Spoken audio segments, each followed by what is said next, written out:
أعوذ بالله من الشيطان الرجيم بسم الله الرحمن الرحيم رب اشرح لي صدري ويسر لي أمري واحلل عقدة من لساني يفقهوا قولي رب زدني علما اللهم فقهنا في الدين السلام علیکم ورحمۃ اللہ وبرکاتہ۔ امید اور دعا ہے کہ سب خیریت سے ہوں گے۔ اللہ تعالیٰ سب کو خیر عافیت سے رکھے، حفظ و امان میں رکھے، قرآن سے جوڑ کے رکھے۔ اللہ تعالیٰ ہمیں ایسی نمازیں پڑھنے والا بنائے، ایسی عبادت کرنے والا بنائے کہ ہم اللہ کو راضی کر سکیں۔ اللہ تعالیٰ ہمیں اپنا قرب عطا فرمائے ان چیزوں کے ذریعے، آمین۔ آج ہم نماز کے ہی خشوع کے سلسلے میں کچھ چیزیں دیکھیں گے کہ جس کی وجہ سے ہم نماز کو خشوع سے پڑھ سکیں۔ تو انشاءاللہ تعالیٰ شروع کرتے ہیں کہ نماز جو ہے یہ ایسی عبادت ہے کہ جس کے بے تحاشا فائدے اور اجر ہیں، ہم سب جانتے ہیں، اور نماز سے ریلیٹڈ ہر عمل میں ہی ہمارا فائدہ ہے، یعنی کہ نماز کا ہر جز، ہر حصہ جو ہے اس کا بھی اپنا فائدہ ہوتا ہے، اور جو بھی اس کے پارٹس ہیں، جتنے بھی جو پڑھنا ہے ہمیں، جو ہمیں کرنا ہے، ان سب کا امپیکٹ ہوتا ہے۔ اور اس کے فائدے نہ صرف یہ کہ نماز ادا کرتے ہوئے ہیں، بلکہ اس کی جو ریکوائرمنٹس اور اس کی کنڈیشنز ہیں، شرائط، اور جو اس کی تیاری ہے، اس کے بھی فائدے ہیں، سبحان اللہ۔ یعنی کہ صرف نماز ہی کی جو ہے فائدے نہیں ہے، بلکہ جو اس کے ریکوائرمنٹ ہیں، کنڈیشنز، ان کے بھی فائدے ہیں اور ہمارے ہی فائدے ہیں اس میں۔ تو ہم اسی سلسلے میں دیکھتے ہیں کہ نماز کی تیاری، نماز کی تیاری جو ہے یہ، یعنی نماز سے پہلے زیادہ ہم نماز کی تیاری کرتے ہیں، وہ اللہ تعالیٰ کے دربار میں حاضری، سوچیں ذہن میں کہ اللہ تعالیٰ کے دربار میں ہم حاضری دینے جا رہے ہیں، تو اسی لیے ہم تیاری کر رہے ہیں۔ اور اللہ تعالیٰ کون ہے، دوبارہ سے سوچیں، جو رب العالمین ہے، تمام جہانوں کا بادشاہ ہے، مالک الملک ہے نا۔ تو اب ہم اس کے دربار میں حاضری کے لیے تیاری کر رہے ہیں۔ تو اس سے ذہن میں دیکھیں کہ دنیا میں جب ہم کسی اہم لیڈر یا ہمیں کسی بڑے آدمی سے ملنا ہوتا ہے، بادشاہ تو چھوڑ دیں، بادشاہ تو کیا ملیں گے ہم، لیکن کسی امپورٹنٹ بندے سے ملنا ہے، باس کے پاس جانا ہے، یا انٹرویو ہے، یا کوئی بزنس میٹنگ ہے، کوئی اس طرح چیز ہوتی ہے، تو کیا ہوتا ہے کہ ہم کانشیسلی تیار ہوتے ہیں اور میک شور کرتے ہیں کہ ہم پریزنٹیبل بنائیں خود کو۔ تو کیونکہ انسان کی جو سائیکالوجی ہے وہ یہی ہے، انسان کی سائیکالوجی، کہ ہم جب جہاں جاتے ہیں اس کے لحاظ سے اپروپریٹ ہم اپنا ظاہر بھی رکھتے ہیں، رائٹ، کہ اسی لحاظ سے اپروپریٹ ہونا چاہیے۔ تو نماز کی تیاری جب ہم کرتے ہیں تو سوچیں کہ وہ بھی تو مالک الملک کے دربار میں حاضری کی تیاری ہے نا، تو پھر اس کے لیے بھی ہمیں کانشیسلی کرنا چاہیے کہ ہم کس کے سامنے کھڑے ہونے جا رہے ہیں۔ اور ہوتا یہی کہ جو ہماری تیاری کا جو اثر ہوتا ہے نا، جس طرح ہم جتنے اچھے طریقے سے تیار ہوتے ہیں نارملی بھی باہر بھی، تو اس کا ایفیکٹ جو ہے ہمارے فزیکل اسٹیٹ اور مینٹل اسٹیٹ دونوں پہ پڑتا ہے، یعنی کہ بیہیویئر پہ بھی اور مینٹل ہیلتھ پہ بھی۔ تو اسی طرح نماز کی جو تیاری ہے، جس کے بارے میں ہم بات کر رہے ہیں، کہ وہ بھی جتنا اچھا ہم کرتے ہیں اتنا اچھا پھر ہم فیل کرتے ہیں، اور اتنا اچھا پھر ہم سے افیکٹ، یعنی کہ کام ہوتا ہے۔ قرآن میں بھی اللہ تعالیٰ فرماتے ہیں خُذُوا زِینَکُمْ عِنْدَ کُلِّ مسجد، کہ ہر نماز کے وقت اپنی زینت لے لیا کرو۔ تو زینت اور اپنے آپ کو صحیح سے پریزنٹیبل کرنا، تو یہ اس میں آتا ہے۔ اور یہ یاد رکھیں کہ ہر عمل کا اجر ہے۔ جب ہم نماز کو اس طرح اہمیت دیں کہ ہم کسی بڑے سے ملنے جا رہے ہیں، تو اس سے کیا ہوگا، اس کی کوالٹی بھی بہتر ہوگی۔ اب آگے چلتے ہیں، اس میں دیکھتے ہیں کہ ہم بچپن سے یہ سنتے آتے ہیں الطہور شطر الایمان، کہ طہارت نصف ایمان ہے۔ اس کو عام طور پر ہم صفائی نصف ایمان کہہ دیتے ہیں، لیکن طہور کا لفظ ہے، طہور کا مطلب کیا ہوتا ہے، طہارت۔ تو طہارت جو پیوریفیکیشن ہوتی ہے وہ نصف ایمان ہے۔ طہارت جو ہے اس میں کیا ہوتا ہے، پیوریفیکیشن، نماز کی جگہ کی طہارت پاکیزگی بھی ہو جاتی ہے، کپڑوں کی طہارت بھی آ جاتی ہے، اور جسم کی طہارت بھی۔ اور جو ہم اس کو مینلی جو طہور ہوتا ہے طہارت، وہ یہ نماز کی جگہ بھی پاک ہونی چاہیے، ٹھیک ہے، کپڑوں کی بھی، لیکن جسم کی طہارت، اور جسم کی طہارت میں دو چیزیں شامل ہوتی ہیں، غسل اور وضو۔ جو مائنر ہم ویسے کرتے ہیں واش، وہ وضو ہوتا ہے جو ہے نماز کے لیے، اور پھر جو زیادہ ہو تو پھر غسل ہوتا ہے۔ تو یہ جسم کی طہارت کے لیے دو چیزیں ہیں۔ تو جب طہارت کا ذکر ہے تو آپ کے ذہن میں غسل اور وضو آنا چاہیے، اسپیشلی وضو، اور یہ اس کو ہیف آف آور فیتھ کہا جا رہا ہے۔ تو جب کوئی چیز ہیف آف آور ایمان ہے، فیتھ ہے، تو پھر ہمیں اس کو سیکھنے کی ضرورت ہے نا، کیونکہ ہمارے لیے کتنے امپورٹنٹ چیزیں سے یہ پتہ چلتا ہے۔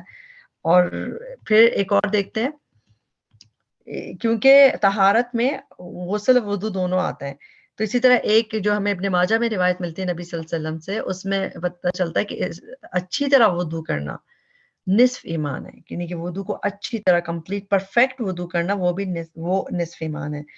تو طہارت اور وضو یہ سب چیزیں تو ہمیں صحیح معنی میں اس کا مطلب کہ پرفیکٹ وضو کس طرح، اور پرفیکٹ وضو وہی ہے جو نبی صلی اللہ علیہ وسلم نے کر کے دکھایا، اور اس کو اور غسل کا طریقہ ہمیں سیکھنا چاہیے۔ اور طہارت کے مسائل جو ہیں تو ہمیں کچھ معلوم ہونا چاہیے، کیونکہ بہت امپورٹنٹ ہے، اس پہ ہماری نمازیں ڈیپینڈ کر رہی ہیں، اسی پہ ہمارا ایمان ڈیپینڈنٹ ہے۔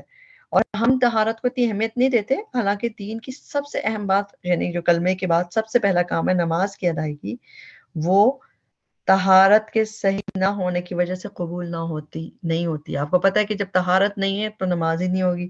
تو اسی لیے ہمیں نماز کو، اس چیزوں کو سیکھنا چاہیے۔ ہم ان چیزوں میں بہت شرم کرتے ہیں کہ ان کو نہیں سیکھتے، جو کہ بچپن سے ہی سیکھنا چاہیے۔ طہارت کے صحیح طریقے سیکھنے چاہیے اور خود کو صاف رکھنا چاہیے، جیسے باتھ روم استعمال کرنے کے بعد کس طرح استعمال کیا جائے، باتھ روم جب یوز کر لیتے ہیں کس طرح خود کو پاک کیا جائے، دھویا جائے، اس طرح کھانے سے پہلے جو ہاتھ دھونا ہے جو ہمارا دین بتاتا ہے ہمیں، اس طرح مسواک کا استعمال وغیرہ وغیرہ۔ تو طہارت کا اثر ہمارے ظاہر کے ساتھ ہمارے مینٹل ہیلتھ پہ اور ہمارے یعنی سب چیزوں پہ پڑتا ہے، اور طہارت کے بغیر نماز قبول نہیں ہوتی۔ اس میں ہم آگے اور دیکھتے جاتے ہیں کہ وضو جو ہے ہاف آف ایمان ہے، ہم پڑھ چکے ہیں، تو ایک آدھا ایمان، اور یہ ہم اس کو دیکھ چکے ہیں الحمدللہ کہ اچھی طرح وضو کرنا چاہیے۔ اب وضو کی طرف خاص آ جاتے ہیں، ابھی تک ہم طہارت اور وضو دیکھ رہے تھے، اب صرف وضو کی طرف چلتے ہیں۔ اور ہم کیوں پڑھ رہے ہیں وضو کے بارے میں؟ ہم سب کو وضو آتا ہے، لیکن ہم جب اس کو ریپیٹ کریں گے ان چیزوں کو، ہمیں چاہیے کہ ہماری نمازوں میں خشوع آئے، تو اس لحاظ سے ہم اس کو سیکھ رہے ہیں۔ نماز کا جو کمپلسری ریکوائرمنٹ ہے، جو لازمی جزو شرط ہے، وہ ہے وضو، اور اس کے بغیر نماز انویلڈ ہے۔ نبی صلی اللہ علیہ وسلم نے فرمایا کہ تم میں سے جب کوئی بے وضو ہو جائے تو اس کی نماز قبول نہیں ہوتی یہاں تک کہ وضو کرے۔ اسی طرح ایک اور جو روایت ہے جو مسند احمد کی ہے کہ بے شک اللہ تعالیٰ وضو کے بغیر نماز کو اور خیانت کے مال سے صدقے کو قبول نہیں کرتا۔ تو جس کا وضو نہیں اس کی نماز نہیں، یہ بھی حدیث کے الفاظ، اور ہم سب جانتے ہیں کہ وضو بہت ضروری ہے، اسی لیے ہم لوگوں کو کیئرفل رہنا چاہیے کہ وضو ہے کہ نہیں ہے، کہ اس میں امپورٹنٹ چیز ہے وضو، کہ وضو کے بغیر صلاۃ ایکسیپٹڈ ہی نہیں ہوتی۔ صحیح۔ اب ہم اپنے مین مسئلے کی طرف چلتے ہیں، اور وہ کیا ہے؟ جو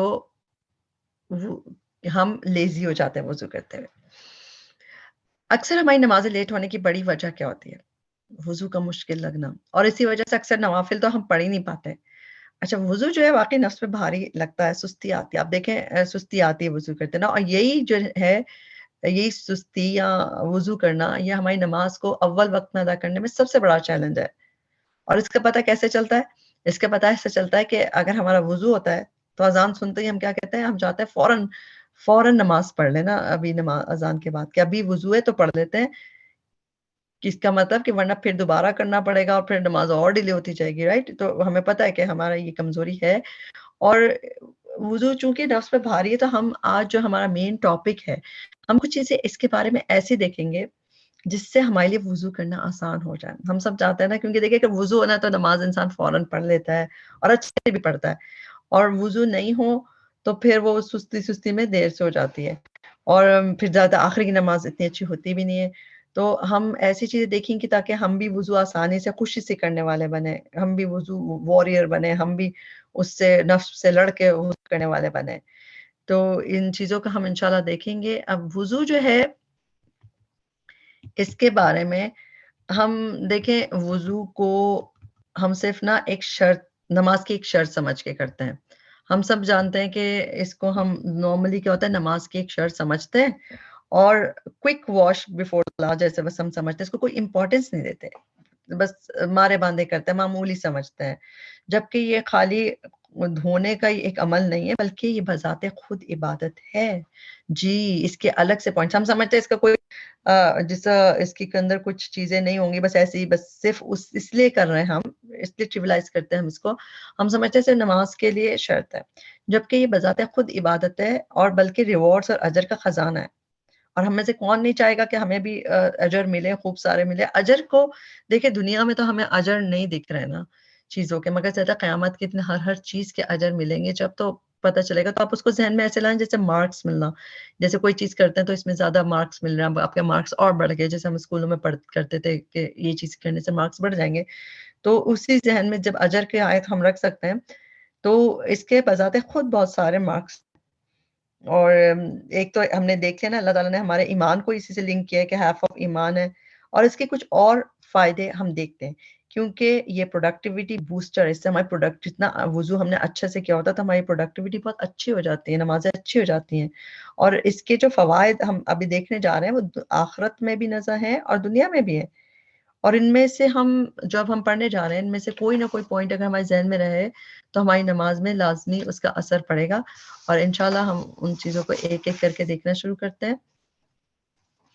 تو سب سے پہلے تو دیکھتے ہیں کون سی حدیث ہے، ہم ان باتوں میں یاد رکھیں، ہم اب یہ چیز دیکھ رہے ہیں کہ جس کی وجہ سے ہمیں وضو اچھے سے ہم اس کو کر سکیں۔ نمبر 1 قرآن کی آیت، ان اللہ یحب التوابین ویحب المتطہرین، سورہ بقرہ کی 22 آیت ہے، جہاں پہ اللہ تعالیٰ فرماتا ہے کہ یقیناً اللہ تعالیٰ بہت توبہ کرنے والوں اور بہت پاک رہنے والوں سے محبت کرتا ہے۔ تو متطہرین میں طہارت آتی ہے، طہارت میں غسل اور وضو ہوتی ہے، تو اللہ تعالیٰ جو پاک رہنے والے ہوتے ہیں ان سے محبت کرتا ہے۔ تو وضو کرنا مشکل کام ہے، لیکن جب ہمیں یہ خیال آ جائے گا کہ میری اس عمل سے اللہ تعالیٰ مجھ سے محبت کرے گا تو پھر تو آسان لگے گا نا، تو اسی لیے اس کو شوق سے کریں کہ جب سوچے نہیں دل چاہ رہا تو بولے نہیں، اللہ تعالیٰ محبت کرتا ہے طہارت والوں سے، تو طہارت والوں میں غسل اور وضو دونوں ہے، تو وضو کرنا پھر آسان ہو جائے گا۔ اور اس کے بعد ہم اگلی دیکھتے ہیں، یہ تو ہم نے آیت دیکھ لی، اب ایک ہم حدیث دیکھتے ہیں، یہ جامع ترمذی کی حدیث نمبر 4 ہے، اس میں ہے کہ جنت کی کنجی نماز ہے اور نماز کی کنجی وضو ہے، یعنی کہ جنت کی نماز ہے اور نماز کی وضو ہے۔ تو اور ایک اور جگہ پہ نماز کی جو ہے طہارت کا بھی آتا ہے، یہ بھی آلموسٹ آتا ہے کہ یہ طہارت اور وہ ہم ایک ہی جیسے لے رہے۔ مفتاح الصلاۃ الطہور، یہ مسند احمد کی روایت ہے کہ اس میں طہارت نماز کی چابی ہے، تو طہارت اور وضو نماز کی چابی ہے۔ تو اس کا مطلب یہ اتنا یہ کی ہے گریٹسٹ ایکٹ آف عبادہ کی، صلاح جو ہے گریٹسٹ ایکٹ آف عبادہ ہے جو ہمیں جنت تک پہنچائے گا، تو اس کی کیا ہے طہارت۔ تو جو اپنی اس کو اپنے وضو کو پرفیکٹ طریقے سے کرے گا، اچھے طریقے سے کرے گا، تو وہ آٹومیٹیکلی اپنے لیے جنت کا راستہ کریٹ کر رہا ہے، اپنا راستہ آسان کر رہا ہے، سبحان اللہ۔ تو اس لیے جنت میں جانا چاہتا ہے تو نماز ضروری ہے، اور نماز کے لیے وضو، تو وضو کو پھر صحیح مسنون طریقے سے اچھا وضو کرنا، وضو کا دھیان رکھنا ضروری ہے۔ اور ایک بات یاد رکھیں کہ جو اچھا اور مکمل وضو ہوتا ہے نا، اس کی وجہ سے نماز میں خشوع بڑھتا ہے جی، نماز جب وضو کے بھی ہم اچھے طریقے سے کریں گے تو پھر اس سے بھی خشوع میں فرق پڑتا ہے۔ اور نبی صلی اللہ علیہ وسلم نے کامل وضو کا حکم دینا، خالی وضو نہیں، کامل وضو، یعنی تھوڑا سا اور اچھے طریقے سے، تو اس کو صحیح طریقے سے ہم کرتے ہوئے، مائنڈ فل ہوتے ہوئے کہ ہم کیا کر رہے ہیں، تو کامل وضو کا حکم دینا۔ ابن عباس کہتے ہیں کہ رسول صلی اللہ علیہ وسلم نے ہمیں اچھی طرح وضو کرنے کا حکم دیا ہے۔ ابھی تک ہم جو بھی چیزیں دیکھ رہے ہیں اس میں اچھا تو کا ذکر پڑھ رہے ہیں کہ کمپلیٹ، پرفیکٹ، تو نبی صلی اللہ علیہ وسلم نے بہت تاکید کی ہے احسن وضو کے لیے، مکمل اور خوبصورت وضو۔ وضو صرف ہاتھ پاؤں دھونے کا طریقہ نہیں ہے، بلکہ وہی بات ہے کہ جو اچھا مکمل وضو ہوتا ہے یہ ایکٹ آف عبادہ ہے، یہ سپیریئر ایکٹ ہے ایک عبادت کی طرح۔ تو اس لیے ہم اس کو انشاءاللہ اچھے طریقے سے سیکھیں بھی، سکھائیں بھی۔ آج ہمارا مین ٹاپک اس چیز کا ہے کہ ہم دیکھ رہے ہیں کہ ہمیں اس سے کس طرح ہم کرنا آسان ہو جائے، کہ ہم جو لیزی ہوتے ہیں وہ کم ہو جائے اور ہم اس کو شوق سے کر سکیں۔ اب ہم بہت امپورٹنٹ چیز کی طرف جا رہے ہیں۔ وضو جو ہے قیامت کے دن چمک کا باعث بنے گا، یعنی کہ قیامت کے دن چمک ہوگی، جو وضو جو ہے قیامت کے دن روشن ہوگا چہرہ۔ کیسے؟ اب ہم دیکھتے ہیں، احادیث دیکھتے ہیں ہم، اور جب ہم اپنی آنکھوں سے احادیث دیکھتے ہیں ہمیں اور زیادہ اس کی پتہ چلتی ہے کہ واقعی سبحان اللہ نبی صلی اللہ علیہ وسلم نے کیا کہا۔ تو پہلی بات ہم دیکھتے ہیں، نبی صلی اللہ علیہ وسلم نے فرمایا، یہ ہے جامع ترمذی کی روایت نمبر 607، نبی صلی اللہ علیہ وسلم نے فرمایا کہ قیامت کے دن میری امت جو ہے روشن ہوگے چہرے فرام پروسٹریٹنگ یعنی سجود سے اور وضو کی چمک سے۔ کیوں یہ لوگ چمک رہے ہوں گے، کیوں ریڈینٹ ہوں گے، کیوں روشن ہوں گے؟ وہ سجدوں اور وضو کے نشانوں سے، یعنی کہ سجدوں اور وضو کی چمک سے۔ تو یہاں پہ بھی سجدے اور وضو کا ذکر ہے اس حدیث میں، اور یہی والی اس کو ہم دوبارہ دیکھ لیتے ہیں، سیم حدیث ہے 607 والی، کہ پروسٹیٹ یعنی کہ سجدوں اور وضو کی چمک کی وجہ سے چہرے ہاتھ پاؤں چمک رہے ہوں گے. دیکھیں قیامت کے دن امت کی پیشانی سجدے سے اور ہاتھ پاؤں وضو سے چمک رہے ہوں گے. ٹھیک، تو پہلی بات تو قیامت کے دن یہ چیزیں چمکیں گی، ریڈیشن ہوگی، ریڈینٹ ہوگی. اب اگلا دیکھتے ہیں ایک اور حدیث. ایک بات آپ نے وہ دیکھ لی کہ ان نشانوں کی وجہ سے روشن ہوں گے چہرے. نبی صلی اللہ علیہ وسلم نے فرمایا، صحیح بخاری کی حدیث نمبر 136 ہے، کہ قیامت کے دن میرے امتی کہلائیں گے الغر المحجلون، کہلا کے بلائے جائیں گے. اور الغر المحجلون کیا ہوتا ہے یہ بھی ہم آگے دیکھیں گے، اگلی حدیث میں آگے اس کی ڈیٹیل جو صحیح دیکھیں گے. تو یہ کیوں کہلائیں گے اور کیوں اس طرح بلائے جائیں گے؟ فرام دا ٹریس آف وضو، کہ وضو کے نشان، وضو کے اثر کی وجہ سے ایسے ہوں گے. تو جو چاہتا ہے کہ اپنی روشنی بڑھا لے، چمک کا حصہ بڑھا لے، تو اس کو چاہیے کہ اچھے طریقے سے وضو کرے. یعنی کہ نبی صلی اللہ علیہ وسلم نے یہ کہا کہ وضو پھر کرنا ہے تو پھر اچھے سے کرو، اس کو ریگولرلی کرو، کہ اس کو چاہیے کہ اپنی چمک بڑھا لے. اسی کا ہم اس کا یہ والا ورژن جو بخاری کا جو ہم پڑھ رہے ہیں، اس میں کہ نبی صلی اللہ علیہ وسلم نے کیا فرمایا کہ میری امت کے لوگ وضو کے نشانات کی وجہ سے قیامت کے دن سفید پیشانی اور سفید ہاتھ پاؤں والوں کی شکل میں بلائے جائیں گے. جو ہم کہتے ہیں نا کہ غرن محجلین جن کو کہا جائے گا، تو وہ اس کا کیا مطلب ہے کہ جن کے سفید پیشانی ہوگی، فور ہیڈ سفید ہوگا، اور سفید ہاتھ پاؤں والوں کی شکل میں بلائے جائیں گے. تو تم میں سے جو کوئی اپنی چمک بڑھانا چاہتا ہے تو بڑھا لے، یعنی وضو اچھے سے طرح کرے. ٹھیک ہے، یہیں پہ آپ اپنا بڑھا کے جاؤ تاکہ ادھر آسانی ہو. اعضا چمکیں گے. اور ایک اور پھر اچھا ایک یہ چیز ہو گئی. نمبر 2 میں ہم نے یہ دیکھا، پہلے میں ہم نے دیکھا سجدے اور اس کی وجہ سے چمک رہے ہوں گے، وضو کی وجہ سے روشن ہوں گے، چمکے گا انسان. سیکنڈ میں ہم نے دیکھا پیشانی سفید، ہاتھ پاؤں سفید، پیشانی سفید، ہاتھ پاؤں والے اس میں بڑھا ہوگا. اور جو کوئی اپنی چمک بڑھانا چاہتا ہے بڑھا لے. اب تیسری چیز جو ہم دیکھ رہے ہیں کہ ہماری یہ آئیڈینٹی مارکر ہوگا. آئیڈینٹی مارکر مطلب قیامت کے دن ہم ان کی وجہ سے پہچانے جائیں گے. نبی صلی اللہ علیہ وسلم سے پوچھا گیا کہ آپ، اے اللہ کے رسول صلی اللہ علیہ وسلم، کہ آپ ہمیں پہچانیں گے، یعنی قیامت کے دن کس طرح آپ پہچانیں گے مسلمانوں کو دوسری امتوں سے، کس طرح پہچانیں گے؟ تو آپ صلی اللہ علیہ وسلم نے فرمایا، ہاں تم مجھ پہ پیش کیے جاؤ گے وضو کے نشانات کی وجہ سے. تمہاری پیشانی اور ہاتھ پاؤں چمکتے ہوئے ہوں گے، تمہارے علاوہ کسی دوسری امت کی یہ نشانیاں نہیں ہوں گی. تو اس میں بھی وضو کا ذکر ہے. تو یہ ہمارا آئیڈینٹی مارکر ہے کہ نبی صلی اللہ علیہ وسلم اس کی وجہ سے ہمیں پہچانیں گے.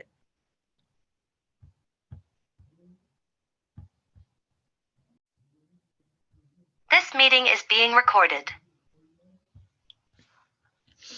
تو یہ ہمارا آئیڈینٹی مارکر ہوگا. تو یہی والی جو حدیث ہے کہ اچھا اس میں ایک اگلی جو اس میں ہم نے خالی دیکھا نا کہ قیامت کے دن کیسے پہچانے جائیں گے. اب جو احادیث ہیں ان سب میں حوض کا ذکر ہے. حوض کوثر پہ جب نبی صلی اللہ علیہ وسلم ہوں گے تب کا ذکر ہے کہ نبی صلی اللہ علیہ وسلم کہیں، جب ان سے پوچھا گیا کہ آپ اب ہم بعد والوں کو کیسے پہچانیں گے، امت کے لوگوں کو، تو جب کیونکہ نبی صلی اللہ علیہ وسلم نے کہا کہ جب وہ حوض پہ آئیں گے تو میں ان کو حوض پہ ویلکم کروں گا. تو انہوں نے پوچھا کس طرح آپ پہچانیں گے امت کے لوگوں کے نبی صلی اللہ علیہ وسلم، اے رسول اللہ؟ تو نبی صلی اللہ علیہ وسلم نے کہا کہ کیا تم یہ سمجھتے ہو کہ ایک آدمی جس کے پاس ایسا ہارس ہے، جس کے سفید پیشانی ہے اور سفید پاؤں ٹانگے ہیں، تو کیا وہ اپنے ہارسز کو نہیں پہچان سکتا ایک کمپلیٹلی جیٹ بلیک ہارس کے مقابلے میں؟ کیا تمہارے ساتھ ایسا تو تم نہیں ریکگنائز کرو گے اپنے ہارس کو؟ تو لوگوں نے کہا کہ جی ہم کر لیں گے، زیادہ کہ اگر ایک بالکل جیٹ بلیک ہارس ہے اور ایک جو ہے ہارس ہے اور اس کے جو ہے چمک رہا ہے، آپ کا فیس بھی چمک رہا ہے اور اس کے ہاتھ پاؤں بھی، یعنی لمبس بھی چمک رہے ہیں، تو ان لوگوں نے کہا ہم پہچان لیں گے. تو نبی صلی اللہ علیہ وسلم نے کہا کہ وہ میرے پاس آئیں گے روشن وائٹ فیسز کے ساتھ اور ان کے مارکس ہوں گے وضو کی وجہ سے، تو میں ان کو ویلکم کروں گا حوض کوثر پہ وہاں پہ ان کو. تو یہ حدیث کے الفاظ ہیں. تو مسلم میں یہ حدیث اور یہی ساری احادیث کے حوالے ادھر ہیں کہ وہ کس طرح ڈسٹنکٹیو مارکس ہوں گے یہ جو صرف مسلمانوں کے پاس ہوں گے اور اس طرح ہوں گے. تو اس میں ہم اس بات کو اب دیکھتے ہیں کہ نبی صلی اللہ علیہ وسلم نے کیا کہا کہ میری اعضا کی، یعنی کہ میری امت جو ہے اس کی اعضا کی چمک ان کے وضو کی وجہ سے میں پہچانوں گا، اور وضو کی اثر سے سفید نورانی چہرہ، سفید نورانی ہاتھ پیر والے ہوں گے، اور اس طرح ان کے سوا کوئی اور نہیں ہوگا. تو یہ سب مسلم، بخاری، ترمذی کی جو ہم نے روایات دیکھی ہیں، تو سوچیں ہزاروں کے مجمع میں امت محمدیہ کی نشانی کیا کہ ان کے چہرے اور ہاتھ پاؤں جگمگا رہے ہوں گے, ملینز آف پیپل ہوں گے وہاں پہ, ہر زمانے کے, ہر ایرا کے, ہر علاقے کے لوگ, اور اس میں نبی صلی اللہ علیہ وسلم اس طرح پہچانیں گے. تو حدیث سے پہچان کا طریقہ کیا پتہ چلتا ہے؟ کامل وضو کا اثر جو ہوگا. اور ایسے میں سوچیں کہ جو لوگ نماز پڑھتے ہی نہیں ہیں, یا جو لوگ بہت کم پڑھتے ہیں, یا پھر جو وضو ہم بہت کم ہی کرتے ہیں اور اس طرح کرتے ہیں, تو پھر کوشش کرنی چاہیے ہمیں کہ اپنی نمازوں کو ریگولر کریں اور وضو پہ کو خوشی سے کریں, کہ وضو کے نشانات کی وجہ سے ہم پہچانے جائیں گے. وضو سے محبت کریں. سوچیں میدان حشر میں اس سے پہچانے جائیں گے, یہ اعضا میری آئیڈینٹی پہچان بنیں گے, چمکیں گے. دنیا میں کیا ہوتا ہے, چہرے کی چمک کے لیے ہم کیا کرتے ہیں؟ فیشیل کرواتے ہیں, ہاتھ اور پیروں کی چمک کے لیے بھی ہم کرواتے ہیں. لیکن یہی چیز ہوتی ہے نا جو باہر جیسے خوبصورتی والی, تو مینیکیور پیڈیکیور کرواتے ہیں, مل کے صاف کیا جاتا ہے. اور کیا ہوتا ہے, خوب محنت سے صاف ہوتا ہے, پیسے بھی لگتے ہیں, اور پھر کچھ دن میں سے ختم ہو جاتا ہے. لیکن وضو اگر ہم محنت سے کریں تو آخرت میں چمکتے چہرے. تو پھر وضو کیسا ہونا چاہیے, کتنے شوق سے ہونا چاہیے. تو اب یہ بات ہے کہ وضو شوق سے کرنے والی بات تو سمجھ آ گئی, مگر اس کا یہ مطلب نہیں ہے کہ باتھ روم سے نکلے ہی نہیں ہے, خوب پانی بہاتے رہیں. تو اس میں ہم یہ چیزیں اس لیے پڑھ رہے ہیں کہ ہمیں وضو کے وقت سستی نہ کریں, خوشی سے کر لیں. اور رہا کہ کتنی دفعہ دھونا چاہیے, تو اس چیز کو بھی ہم دیکھتے ہیں کہ 3 دفعہ سے زیادہ نہیں دھونا چاہیے کبھی بھی. اور اس میں نبی صلی اللہ علیہ وسلم کا یعنی کہ یہ ڈسلائکڈ ایکٹ جو ہے وضو کے درمیان کیا ہے, کہ جو جہاں پہ بہت گندگی ہو اس جگہ پہ وضو نہیں بنانا چاہیے. اور پھر 3 سے زیادہ دفعہ جو دھوئے, اس کے بارے میں نبی صلی اللہ علیہ وسلم نے کہا کہ 3 دفعہ سے زیادہ جو دھوئے گا اس نے برائی کی, زیادتی کی, ظلم کیا. یہ نسائی کی آیت ہے, نسائی کی حدیث ہے یہ, کہ 3 سے زیادہ نہیں دھونا. اور پانی سے ویسٹ فل یعنی کہ اس کو ضائع کرنا وہ بھی نہیں, کیونکہ نبی صلی اللہ علیہ وسلم بہت کم پانی استعمال کرتے تھے, بہت ہی بالکل ایک چلو جیسا کم ہی پانی میں پورا وضو کر لیتے تھے. تو کچھ چیزوں کا ہمیں پتہ 3 دفعہ دھونا ہوتا ہے, تو کیا ہم ان سے زیادہ 3 سے زیادہ دھو سکتے ہیں, 3 سے کم دھو سکتے ہیں؟ ذہن میں آتا ہے نا, کیونکہ کبھی ہو سکتا ہے نہیں خیال رہا ہے. تو جو منیمم ریکوائرمنٹ ہے دھونے کی ہر پارٹ کو, وہ 1 ہی ہے, اور میکسیمم 3 ہے, سے زیادہ نہیں بڑھنا چاہیے. تو اس لیے اگر کبھی 3 کے بجائے 2 دفعہ بھی دھو لیا, کیونکہ نبی صلی اللہ علیہ وسلم سے سب ملتا ہے, مگر 1 دفعہ دھونا تو اس میں سمجھے منیمم ریکوائرمنٹ ہے. لیکن 3 سے زیادہ نہیں کہ آپ کو وہم ہوئے جا رہا پھر دھوئے جا رہے, نہیں, زیادہ 3 سے زیادہ پہ منع فرمایا, باقاعدہ اس کو ظلم کہا ہے. اور اصل بات یہ نہیں کہ ہم وضو میں کس طرح یعنی کم پانی میں کرنا سیکھیں, اور اصل بات یہ کہ ہاتھ کہاں تک پہنچا رہے ہیں, یعنی کوئی حصہ خشک نہ رہے. کیونکہ مائنڈفل وضو جو ہے پانی کو ہر جگہ پہنچانا مقصد ہے, پانی ضائع کرنا نہیں. بہت یوز کرنا ضروری نہیں ہے پانی, کم پانی میں بھی کر سکتے ہیں. اور ہم بہت اسراف کرتے ہیں. کم پانی میں وضو کرنا سیکھیے اور سکھائیے, اسپیشلی بچوں کو سکھانے کی ضرورت ہے. نبی صلی اللہ علیہ وسلم بہت ہی کم پانی میں وضو کیا کرتے تھے, اور ہم لوگ کیسے فل ٹیپ, اسپیشلی بچے تو بالکل فل ٹیپ کھول کے بھول جاتے ہیں.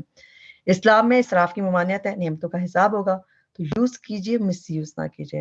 نبی صلی اللہ علیہ وسلم نے فرمایا اگر تم کسی بہتی نہر کے کنارے پر بھی وضو کر رہے ہو, پانی کے استعمال میں فضول خرچی نہ کرو. تو بہتی نہر ہمارے گھروں میں کون سی ہے جو ہم نل کے کھل جاتے ہیں, یعنی کہ کئی ملکوں میں تو اور آسانی ہے, واقعی بہتی نہریں, کئی ملکوں میں پانی کی پریشانی ہوتی ہے تو پھر بھی اتنا کنٹرول کر لیتے ہیں, مگر پھر بھی ہم فل ٹیپ کھول کے وضو کرتے ہیں. تو اس کے میں ہم اس بات کو ذہن میں, جب نبی صلی اللہ علیہ وسلم نے کہا کہ اس میں فضول خرچی نہ کرو, کیونکہ یہ اس کا ڈسلائکڈ ایکٹ ہے وضو کا کہ ہم پانی بہت خرچ کریں, تو اس کے لیے ہم دیکھتے ہیں کیا ہمیں کرنا چاہیے. کچھ چیزیں ذہن میں رکھیں, زیادہ کچھ نہ کچھ تو ذہن میں آ جاتا ہے. ایک تو فل ٹیپ کھلا نہ رکھیں, اور درمیان میں ٹیپ آف کرتے رہیں, یعنی ایک تو ٹیپ کو نلکے کو ہلکا کھولیں, پورا نہیں کھولیں, اور اس کو درمیان میں آف بھی کریں, جیسے برش کرتے ہوئے آف کر دیں نلکے کو. پریکٹس کرنی پڑے گی کیونکہ ہم لوگ کو عادت ہے پانی بہانے کی, برش کرتے ہوئے, مسواک یا برش کرتے ہوئے. اسی طرح بازو جب مل رہے ہوں, یعنی کہ جب وضو میں بازو تک لے کے جانا اور ہمیں اپنی کوہنی پہ بھی کرنا ہے, تو اس وقت بھی ہم ایک دفعہ پانی لے کے ایک بازو پہ کیا, اس وقت بند کر دیا, اور پھر اس طرح کر سکتے ہیں. پھر اس طرح جب ٹانگیں ہم سوئچ کرتے ہیں پاؤں بدلنے کے لیے, اس وقت ٹیپ کو بند کر دیں, اور اسی طرح مسح کرتے وقت. تو یہ سب چیزیں ہمیں کرنی پڑیں گی تاکہ یہ وضو پسندیدہ وضو بنے نا. اور یاد رکھیں جب وضو میں فضول خرچی نہیں پانی کی, تو پھر ہم نہانے میں, اسی طرح برتن دھوتے وقت پانی کو کھلا چھوڑ دینا, تو خود ہی ہم سمجھدار ہیں. اللہ تعالیٰ ہمیں اچھے طریقے سے اس کا حق ادا کرنے والا بنائے ان چیزوں کا. اب ہم ایک اور انٹرسٹنگ چیز کی طرف چلتے ہیں. کیا ہم چاہتے ہیں کہ ہمارے جو ہے اسٹیٹس ریز ہو، یعنی کہ ہمارے درجات بلند ہوں اور ہمارے گناہ مٹ جائیں، گناہ دھل جائیں. کیا ہم سب چاہتے ہیں کہ ہمارے درجات بلند ہو جاتے؟ کہ ہم سب چاہتے ہیں الحمدللہ. تو ہم دیکھتے ہیں نبی صلی اللہ علیہ وسلم اس کے لیے کیا بتاتے ہیں. ایلیویٹر، یعنی کہ ایلیویٹر، یہ رینکس کو ایلیویشن جنت کی بات ہو رہی ہے جہاں پہ درجات بلند ہوں گے. تو یہ ہے حدیث، دیکھ لیتے ہیں. پہلے ہم اس کو اردو میں دیکھتے ہیں. نبی صلی اللہ علیہ وسلم نے فرمایا کہ یعنی کہ جو یہ ہم تکلیف میں وضو کرنا درجات کی بلندی کا باعث ہے. تو اس کی ہیڈنگ ہے اس کی خالی. رسول صلی اللہ علیہ وسلم نے فرمایا کہ ناگواری کے باوجود، مشکل کے ڈیفیکلٹی کے باوجود اچھی طرح وضو کرنا اور مسجد کی طرف زیادہ قدم چل کے جانا اور ایک نماز کے بعد دوسری نماز کا انتظار کرنا تمہارے لیے یہی رباط ہے، یعنی شیطان کے خلاف میدان ہے. اور یہ چیزیں، یہ مسلم کی 587 روایت ہے.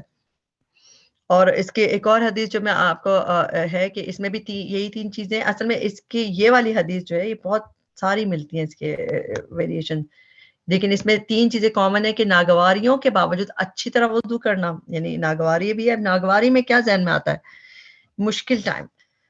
تو یہ ہے کہ مشقت کا وقت، جیسے بیماری میں بھی ایک مشکل ہوتا ہے نا وضو کرنا، کس طرح تکلیف میں انسان کر رہا ہے.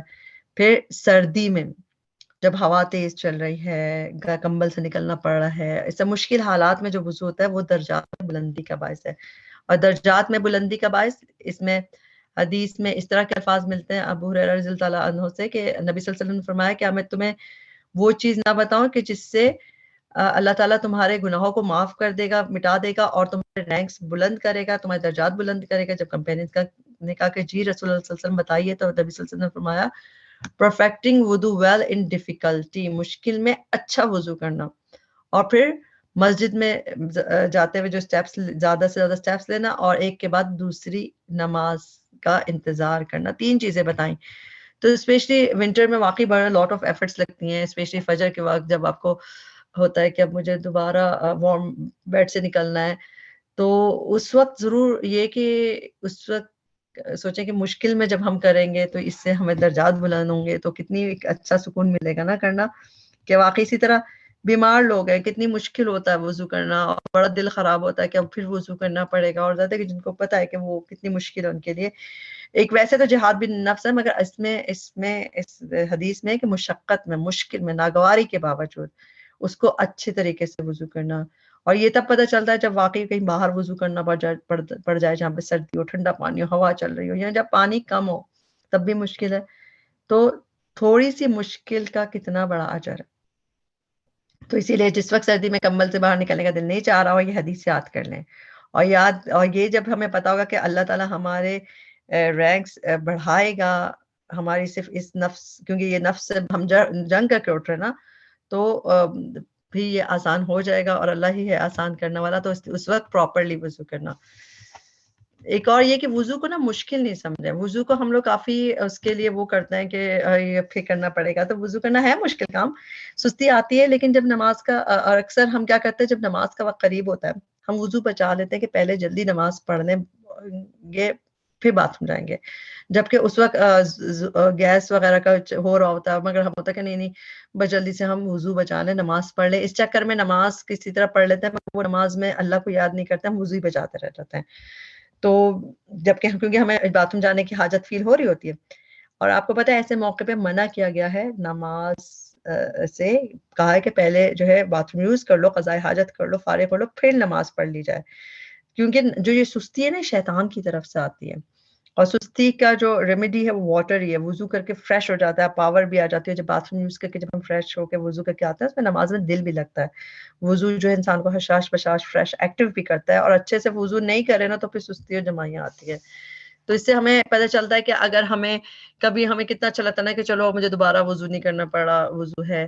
اور اس سے کبھی ہم بہت سوچتے ہیں کہ پتہ نہیں وضو ہے کہ نہیں ہے، مجھے کرنا نہ پڑے، سوچتے ہیں اور اس سے کہ ہاں نہیں وضو ہے، اور ہم خوش ہو جاتے ہیں.